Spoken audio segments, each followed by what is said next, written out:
hein, aux communautés religieuses de cloîtrés, qui vont rejeter le monde, non pas d'une façon, bon, agressive, mais tout au moins un rejet du monde pour une expérience intérieure intense. Donc, encore une fois, je parle de potentialité. Non pas que se séparer du monde est mauvais, mais c'est dans la façon dont on va se séparer du monde. Et si, par exemple, on accumule des armes pour détruire le monde adverse, vous voyez, là, on peut parler en termes de danger. Autre danger potentiel lorsqu'on parle de nouvelle religion, c'est de perdre contact avec la réalité. Et ça, donc, on est plus dans le domaine de la psychologie à ce moment-là. Un des dangers qui guette un ou une adepte, c'est justement de perdre contact avec la réalité. C'est-à-dire de ne plus voir le monde réel, matériel, mais de ne penser qu'au monde spirituel et tout à coup d'être totalement décroché. Et là, d'un point de vue psychologique, ça peut représenter certains problèmes. Donc, un autre danger, c'est de perdre, justement, perdre les pédales, pour reprendre l'expression populaire.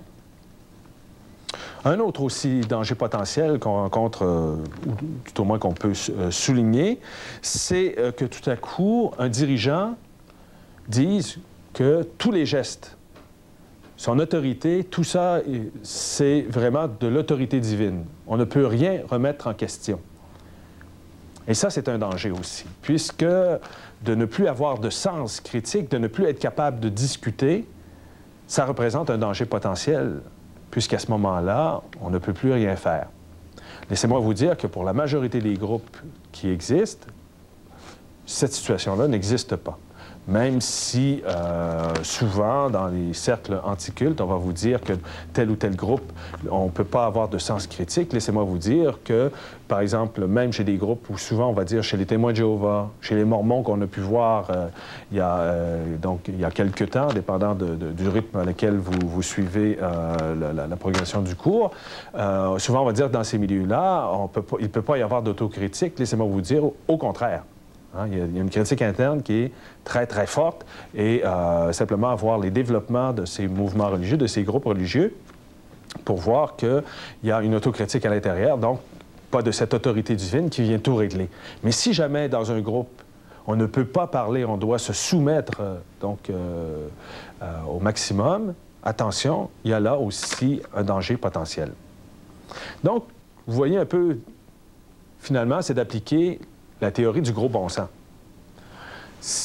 Je l'ai dit, dans la majorité des cas, on ne peut pas parler en termes de danger potentiel pour ce qui est des nouvelles religions qui existent autour de nous.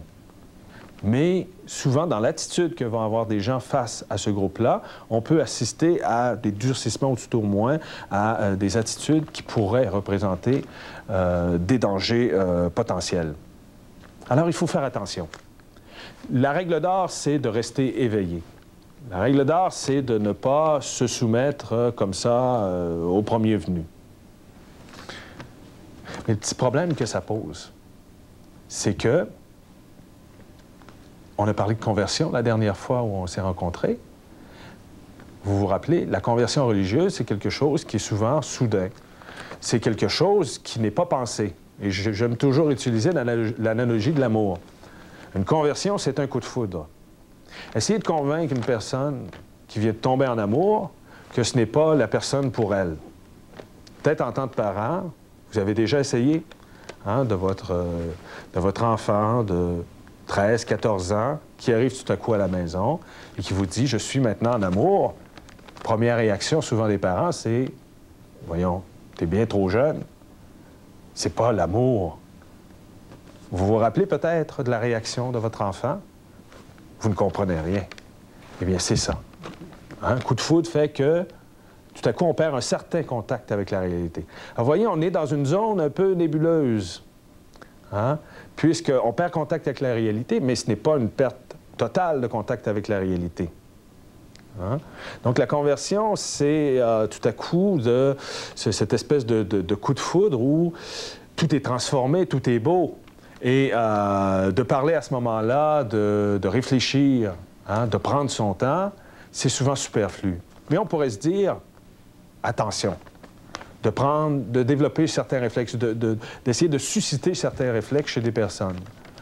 Par exemple, de se retirer un peu de temps pour réfléchir, de se questionner.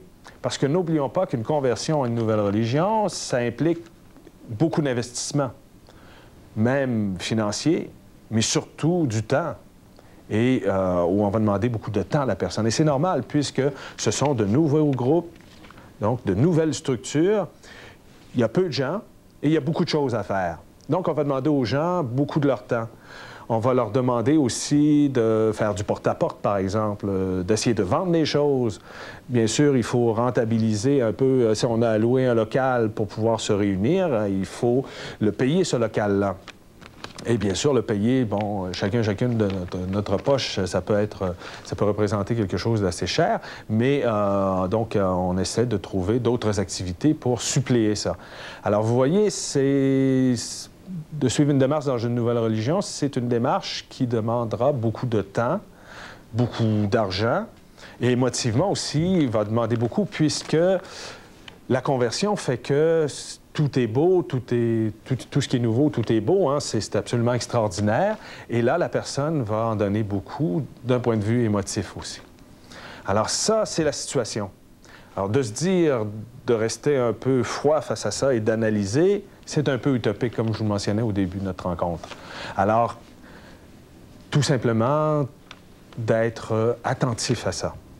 Et lors de notre prochaine rencontre, justement, on se posera la question de comment réagir si un de mes proches se convertit. Est-ce qu'il y a des façons de réagir? Est-ce qu'il y a des choses à ne pas faire, des choses à faire? C'est un peu de ça dont on va parler. Mais d'ici là, je vous invite, avec la personne qui anime votre groupe, à réfléchir un peu là-dessus. Essayez de voir donc la différence entre mon entourage et une nouvelle religion. Est-ce que, lorsque je vais à une partie de hockey, voir fiston ou ma jeune fille en train d'évoluer sur la glace, regardez un peu le comportement. Est-ce que c'est bien différent de ce qui peut se passer dans une nouvelle religion?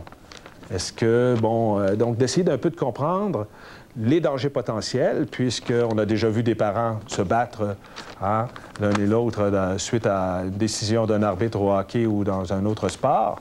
C'en est un danger potentiel. Donc, il y en a des dangers potentiels aussi pour les nouvelles religions. Donc, je vous invite à réfléchir ensemble là-dessus et à essayer d'équilibrer un peu nos jugements qui sont souvent trop rapides. Et surtout, faites attention aux rumeurs, car nous sommes souvent envahis par toutes ces histoires. Alors, d'ici là, bon travail et à la prochaine.